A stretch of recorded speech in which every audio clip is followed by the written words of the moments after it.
नमस्कार, लोकसंदेश न्यूजमध्ये आपले स्वागत। मी मयुरी कुंभार। पाहूयात आजच्या काही ठळक घडामोडी। आगामी जिल्हा परिषद आणि पंचायत समिती निवडणुकांच्या पार्श्वभूमीवर बावधन जिल्हा परिषद गटाचा राष्ट्रवादी काँग्रेस अजितदादा गट कार्यकर्ता मेळावा आज प्रचंड उत्साहात आणि जल्लोषात पार पडला। या मेळाव्यास राज्याचे मंत्री माननीय मकरंद आबा यांची प्रमुख उपस्थिती लाभली। मेळाव्यात मंत्री मकरंद आबा यांनी कार्यकर्त्यांना मार्गदर्शन करताना संघटन हीच खरी ताकद असून कार्यकर्त्यांच्या मेहनतीवरच निवडणुकीतील यश अवलंबून असल्याचे सांगितले।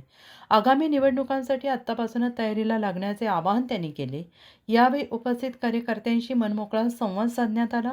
प्रत्येक कार्यकर्ता हीच पक्षाची खरी शक्ती असून एकजुटीने काम केल्यास निश्चित यश मिळेल असा विश्वास मेळाव्यात व्यक्त करण्यात आला।